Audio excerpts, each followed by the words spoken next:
The Assembly will hear an address by His Excellency Sadir Japarov, President of the Kyrgyz Republic. I request protocol to escort His Excellency and invite him to address the Assembly.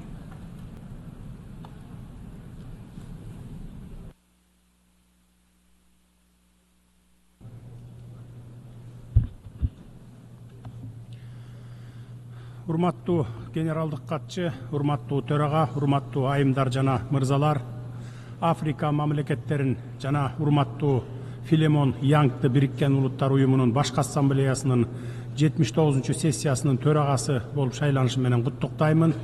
Сизге бул жоопкерчиликтүү кызматта ийгиликтерди каалайм жана Кыргыз Республикасы сиздин төрагалыгыңызга тынчтык менен туруктуу өнүгүүнүн кызыкчылыгында толук колдоо көрсөтө тургандыгына ишендирип кете аламын. Ошондой эле урматтуу Деннис Фрэнсиске 78-чи сессиядагы активдүү иши үчүн ыраазычылык билдиремин. Кыргыз Республикасынын атынан эл аралык укукка, Бириккен Улуттар Уюмунун уставынын принциптерине жана жоболоруна берилгендигибизди тастыктайм жана уюмдун эл аралык коопсуздукту камсыз кылуу, глобалдык, социалдык, экономикалык жана климаттык чакырыктарды чечүү, ошондой эле адам укуктарын жана эркиндиктерин коргоо боюнча аракеттерин толук колдойбуз. Заманбап глобалдык көйгөйлөр, анын ичинде климаттык кризис, азык-түлүк коопсуздугуна болгон коркунуч жана өсүп жаткан теңсиздик эл аралык коомчулуктун биргелешкен аракеттерин талап кылат. Бул турбуленттүү мезгилде мен бардык мамлекеттерди Бириккен Улуттар Уюмунун негизги миссиясын тынчтыкты камсыз кылуу жана учурдагы тобокелчиликтер менен коркунучтардын алдын алуу ишин улантууга чакырамын. Азыр бул колдоо өтө маанилүү. Мен генералдык катчы мырза Антонио Гутеррештин жетекчилиги жана мамлекеттердин активдүү колдоосу менен биздин уюм өзүнүн милдеттерин натыйжалуу аткарып, мамлекеттерге глобалдык көйгөйлөрдү чечүүдө жардам берет деп үмүттөнөмүн. Урматтуу айымдар жана мырзалар, биз жылдан жылга туруксуз жана татаал болуп бараткан дүйнөдө жашап жатабыз. Алдыбызда мурун болуп көрбөгөндөй чакырыктар турат. Глобалдык климаттык катастрофа, континенттерди бөлгөн экономикалык теңсиздик жана албетте элдердин келечекке болгон тынчтык үмүтүн жок кылган кагылышуулар. Ушул учурда биз дүйнөдөгү куралдуу чыгымдардын жыл сайын өсүп жатканын көрүп турабыз. Ошол эле учурда жакыр жана аялуу мамлекеттер өздөрүнүн өнүгүүсүнө жана жашоо шартын жакшыртууга жетишпей жатышат. Мен биздин доордун эки карама каршы чындыгына көңүлүңүздөрдү бургум келет. Биринчи чындык бул куралдуу керектөөлөргө болгон чексиз чыгымдар. Стокгольмдогу эл аралык тынчтык изилдөөлөр институтунун маалыматы боюнча 2023 жылы дүйнөлүк куралдуу чыгымдар 6,8%га өсүп, рекордтук 2,5 триллион долларга жеткен. Же глобалдык ички дүң өндүрүшүнүн 2,3%-ын түзөт. Бул акыркы ондогон жылдардагы эң жогорку сумма. Алдыңкы державалар ири каражаттарды куралдуу күчтөрдү түзүүгө жана өнүктүрүүгө, арсеналдарды кеңейтүүгө жана жаңы кыйратуучу куралдардын түрлөрүн иштеп чыгууга жумшап жатышат.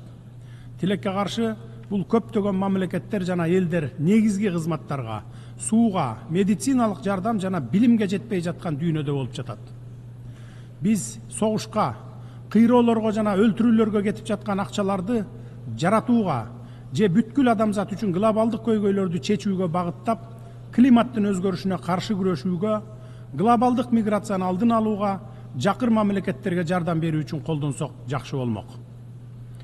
Аскердик чыгымдар жана куралдуу чыр-чатактар көптөгөн мамлекеттерге кыйратуучу таасирин тийгизип, жакырчылыкты жана теңсиздикти ого бетер күчөтүп жатат.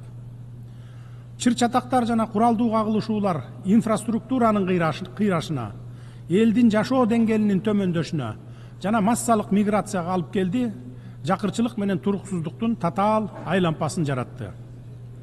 Бир катар мамлекеттер курал жаракка бюджеттерин көбөйтүп жаткан учурда жардамга муктаж болгон көптөгөн мамлекеттер кадимки жашоого мүмкүнчүлүктөн ажырап жатышат. Экинчи чындык бул жакыр жана аялуу мамлекеттерге жардам берүүдө прогресстин жоктугу. Биз баарыбыз билебиз, экономикалык теңсиздик өсүүдө. Дүйнө лидерлери ондогон жылдар бою жакырчылыкты жоюу зарылчылыгы жөнүндө өздөрү айтып келишет, бирок бул үчүн өздөрүндө жетиштүү эрк болбой жатат. Африка, Түштүк Азия жана Латын Америкасынын мамлекеттери дагы деле өнүгүүгө керектүү каржылоо тартыштыгына, эл аралык коомчулуктун колдоосунун жоктугуна жана экономикалык системалык кризистерге туш болууда. Бул проблеманы алар өз алдынча албетте чече алышпайт. Эң төмөнкү экономикалык деңгээлде турган өлкөлөр саламаттыкты сактоо, билим берүү, инфраструктура жана климаттын өзгөрүшүнө каршы күрөштө инвестицияларга муктаж. Курал жаракка кеткен чыгымдардын ылдам өсүшүнүн кесепетинен бул мамлекеттерге жардам жетишсиз бойдон калууда. Гуманитардык жардам көрсөтүү жана өнүгүүгө көмөктөшүү программалары көп учурда каржылык тартыштыкка туш болуп турганда, бул ресурстар курал жарак сатып алуу жана аскердик операцияларды жүргүзүү үчүн колдонулууда. Мамлекеттер арасындагы теңсиздик азайбастан күчөп жатат. Урматтуу жыйындын катышуучулары, дүйнө алдында эң маанилүү эки тандоо турат. Биз коопсуздукту куралдуу күчтөр аркылуу курал жаракты көбөйтүүнү тандап алабыз, же жакырчылыкты жоюуга жана эң аялуу болгон мамлекеттерди колдоого багытталган туруктуу өнүгүүнү тандап алабыз. Аскердик чыгымдарга жумшалган ресурстар таза сууга жетүү, өнүгүп келе жаткан өлкөлөрдөгү балдардын билими, ачарчылыкка каршы күрөш же климаттын өзгөрүшүнө каршы күрөшүү программаларына жумшасак чоң салым болмок. Бул багытта прогресске жетишүү үчүн бай жана муктаж болгон мамлекеттердин биргелешкен аракеттери зарыл. Биринчиден, өнүккөн мамлекеттер муктаж өлкөлөргө финансылык жардамды көбөйтүп гана тим болбостон, аны максаттуу жана инфраструктуралык долбоорлор менен социалдык өнүгүүгө багытташы керек. Экинчиден, муктаж өлкөлөр уктап жатпай, туруктуу өнүгүү боюнча эл аралык демилгелерге активдүү катышып, берилген ресурстарды туш келди чачпай, натыйжалуу пайдалануу боюнча милдеттенмелерди өз моюндарына алышы керек. Үчүнчүдөн, заманбап технологияларды бай өлкөлөрдөн муктаж өлкөлөргө өткөрүү маанилүү. Бул муктаж өлкөлөрдүн экономикасын өз алдынча өнүктүрүүгө жана тышкы жардамга көз карандылыкты азайтууга мүмкүндүк берет. Бүгүнкү күндө геосаясий чыр-чатактар коргонуу чыгымдарын көбөйтүүнү талап кылбастан, аларды чечүү үчүн эл аралык кызматташтык дагы маанилүү болуп жатканын байкоодобуз.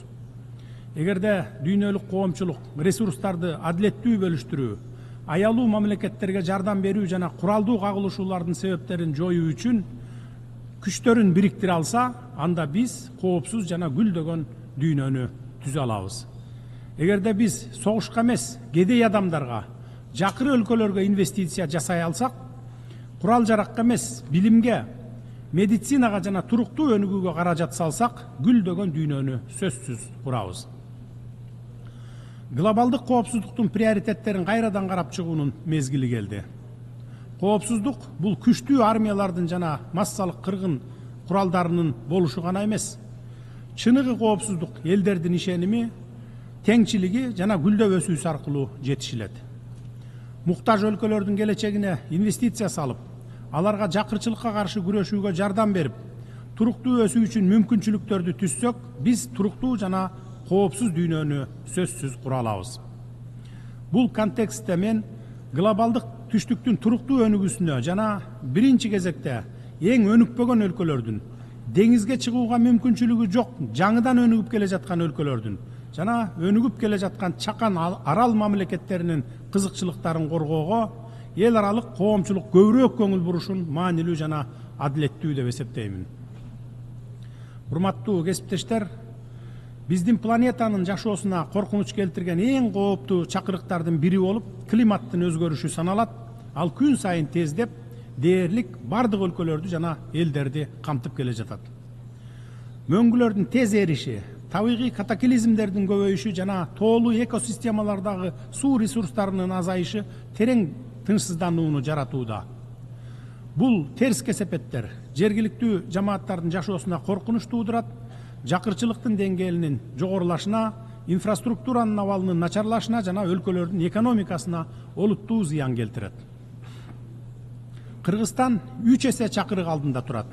Бул өнүгүүгө инвестиция салуу, жакырчылыкты азайтуу жана климаттын өзгөрүшүнө адаптациялоо муктаждыгы менен көмүртек нейтралдуулугуна жетүү. Бул багыттардын ар бири биздин өлкө жана аялуу жамааттар үчүн климаттык туруктуулукту камсыз кылуу контекстинде өзгөчө каржылоону талап кылат. Биз өнөктөштөрүбүз менен биргеликте иш алып барып, ийгиликке жетүүгө бекем ниеттенип жатабыз. Кыргызстан жашыл экономикага карыз алмашуу механизмин күчөтүп, жана бардык жерде жайылтууну сунуштайт. Бул аркылуу өнүгүп келе жаткан жана азыраак өнүккөн өлкөлөргө климаттын өзгөрүшүнө каршы биргелешип күрөшүүгө жардам болот деп эсептейбиз. Кыргызстан Бириккен Улуттар Уюмунун башкы катчысынын эл аралык финансылык архитектураны реформалоо жана өнүгүп келе жаткан өлкөлөрдүн карыз жүгүн азайтуу зарылдыгы боюнча позициясын колдойт. Ошондой эле биз тышкы карызды климаттык жана туруктуу өнүгүү долбоорлоруна алмаштыруу механизмин сунуштап, тоолуу аймактардагы экологиялык долбоорлорду каржылай турган климаттык трасттык фонд түзүү боюнча иш алып баруудабыз. Кыргыз Республикасы өзүнүн улуттук саясатын ишке ашырууда климаттык маселелерге өзгөчө көңүл бурат жана жашыл өнүгүү принциптерине негизденип, 2050 жылга чейин көмүртек нейтралдуулугуна жетүү үчүн амбициялуу максатты алдыга койгонбуз. Энергиябыздын 95%дан ашыгы негизинен гидроэлектростанциялар аркылуу өндүрүлөт. Алар нөлдүк эмиссия максатына жетүү жолундагы негизги кыймылдаткыч болуп саналат. Биздин өлкөбүз экономикабыздын ар кандай тармактарында кайра жаралуучу энергия булактарын интеграциялоо, электр унаа инфраструктурасын өнүктүрүү, туруктуу айыл чарбасы жана экотуризмди өнүктүрүү үчүн чоң мүмкүнчүлүктөргө ээ. Биз электромобилдерди колдонууну стимулдаштыруу жана имараттардын энергия натыйжалуулугун жогорулатуу боюнча активдүү чараларды көрүп жатабыз.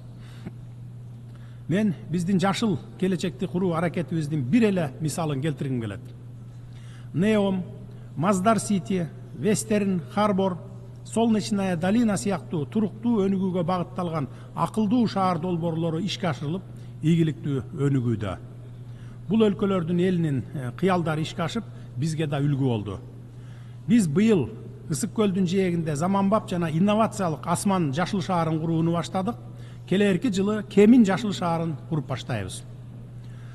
Биз жашыл шаарларды курууга умтулабыз. Алар биздин өлкөнүн башка аймактарына үлгү болуп, келечек муундар үчүн таза жаратылышты сактоого көмөктөшөт. Жана ошондой эле менин ишенимим күч, аталган шаарлар экономикалык, соода, маданий, туристтик хаб болуп, инновациялар жана жаңы технологиялардын борбору болот. Борбордук Азия глобалдык коопсуздук жана дүйнөлүк экономика үчүн маанилүү регионго айланууда. Кыргызстан коңшу мамлекеттер менен биргеликте региондун туруктуу өнүгүүсү боюнча ишин улантууда. Казакстан жана Өзбекстан менен биргеликте биз Камбарата бир кесин куруп жатабыз.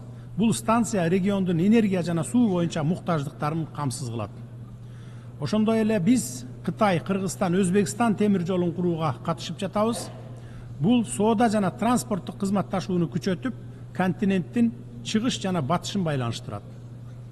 Урматтуу айымдар жана мырзалар, дүйнөбүздүн келечеги биздин тандаган жолдон көз каранды. Биз курал жаракка чыгымдарды көбөйтүүгө, кагылышуулар менен алааматтардын курчушуна жол бербешибиз керек. Бардык үчүн адилеттүү, коопсуз жана гүлдөгөн дүйнөнү курууга күч аракетибизди багыттообуз зарыл. Бүгүнкү тандаган жолубуз эртеңки күндү келечек муундар үчүн кандай болоорун аныктайт. Баарыбыз эл аралык чыңалууну жеңилдетүү керекпиз. Кыргыз Республикасы Бириккен Улуттар Уюмунун башкы ассамблеясынын жана Коопсуздук кеңешинин туруктуу дүйнө тартибин орнотууга жана туруктуу өнүгүү максаттарына жетүүгө багытталган аракеттерине колдоо көрсөтүүгө, ошондой эле глобалдык чакырыктар менен коркунучтарды чечүү үчүн эл аралык коомчулуктун биргелешкен аракеттерине өз салымын кошууга даяр. Ошол эле учурда биз 2027-2028 жылдарга Бириккен Улуттар Уюмунун Коопсуздук кеңешинин туруктуу эмес мүчөлүгүнө өз талапкерлигибизди сунуштайбыз. Кыргыз Республикасы бул негизги органга эч качан шайланбаган өлкө катары 2026 жылдын июнь айында Нью-Йорк шаарында өтө турган шайлоолордо сиздердин колдооңуздарды үмүт артабыз. Кыргызстан шайланган учурда кеңештин ишинин натыйжалуулугун жана ачык айкындуулугун жогорулатуу, ошондой эле анын курамын аймактык өкүлчүлүктүн тең салмактуулугун эске алуу менен кеңейтүү ишин улантат. Африка өлкөлөрүнүн Коопсуздук кеңешиндеги өкүлчүлүгүнүн жетишсиздигин оңдоо жана Кыргызстанды кошкондо 60 мамлекеттин эч качан Коопсуздук кеңешине шайланбагандыгын эске алып, тарыхый адилетсиздикти жоюу убактысы келди. Келечек саммитинде Бириккен Улуттар Уюмунун мүчө мамлекеттери туруктуу өнүгүү максаттарынын маанилүүлүгүн жана алардын толук ишке ашырылышынын зарылдыгын дагы бир жолу тастыкташты. Кыргызстан 2030 жылга чейинки глобалдык туруктуу өнүгүү күн тартибине бекем берилген бойдон кала берет жана биздин жетишкендиктер, улуттук артыкчылыктар жана каржылык мүмкүнчүлүктөрдү эске алуу менен максаттарга жетүү боюнча бекем ниетибизди тастыктайт. Бириккен Улуттар Уюмунун туруктуу өнүгүү максаттары Кыргызстандын 2040 жылга чейинки улуттук өнүгүү стратегиясына интеграцияланган. Бул стратегия туруктуу экономикалык жана социалдык өнүгүүгө, санариптештирүүгө, ишкердикке, ошондой эле учурдагы жана келечектеги муундар үчүн инновациялык жана экологиялык жактан таза технологияларды киргизүүгө мүмкүнчүлүк берет. Ушул жылдын 22-июлунда жеке ишкерлер менен чет өлкөлүк инвесторлордун укуктарын жана каражаттарын коргоо боюнча мыйзам кабыл алдык. Бул мыйзам инвесторлорду ишкердик жактан коргоо боюнча тиешелүү чараларды көрүүнү аныктайт. Ошондой эле бул мыйзамда тиешелүү мамлекеттик кызматкерлерди жазалоо чаралары да каралган. Мамлекеттик каттоодон мыйзамсыз, негизсиз баш тартуу, мыйзамсыз жана негизсиз лицензия берүүдөн баш тартуу, ишмердүүлүгүн негизсиз жана мыйзамсыз чектөөгө алуу, инвесторлордун жана жеке ишкерлердин ишмердүүлүгүнө негизсиз жана мыйзамсыз кийлигишүүсү. Жогоруда көрсөтүлгөн мыйзам бузуулар үчүн мамлекеттик кызматкерлерге эң катаал жазалар берилет. Алар 2 жылдан 5 жылга чейин эркинен ажыратуу жана мүлкүн конфискациялоо же ири өлчөмдө акчалай айыптар салынууга каралган. Кийинки жылы биздин өлкө туруктуу өнүгүү максаттарынын аткарылышы боюнча улуттук ыктыярдуу отчетун сунуштайт.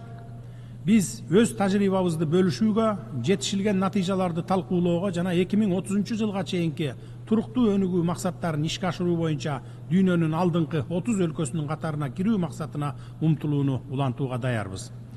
Кыргызстан тоолуу өлкө катары 2000 жылдардан баштап дүйнөлүк коомчулуктун көңүлүн тоолуу аймактардагы туруктуу өнүктүрүү көйгөйлөрүнө бурду. Биздин демилгебиз менен жана тоолуу өлкөлөрдүн кеңири колдоосу менен тоолуу аймактарды өнүктүрүү боюнча 5 жылдык аракеттер программасы 2023-2027 жылдарга ишке ашырылып жатат. Мен бардык мамлекеттерди бул программага активдүү катышууга чакырам. Сиздерди 2027 жылы өтө турган Бишкек плюс 25 экинчи глобалдык тоолуу саммитине катышууга чакырам. Анда тоолуу аймактардын 5 жылдыгынын жыйынтыктары чыгарылат. Мындан тышкары биз тоолор жана климат боюнча глобалдык диалогту Бириккен Улуттар Уюмунун климаттын өзгөрүшү боюнча жылдык конференциясынын программасына бекитүү демилгесин илгерилетип жатабыз. Кыргызстан аймактын узак мөөнөттүү туруктуу өнүгүүсүнүн символу болуп калган ак илбирсти коргоо боюнча активдүү иш алып барууда.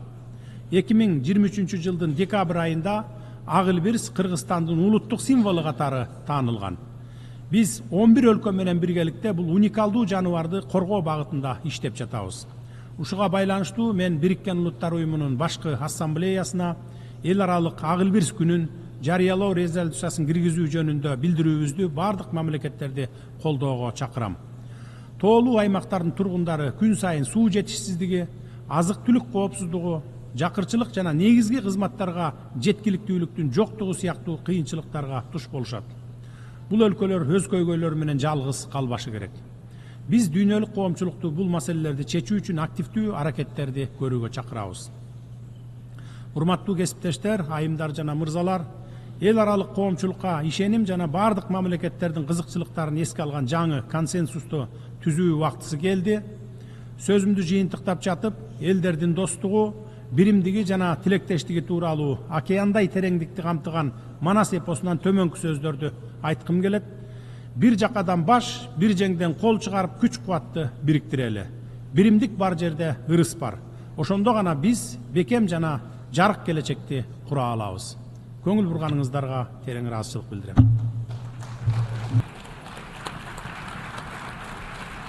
On behalf of the Assembly, I wish to thank the President of the Kyrgyz Republic.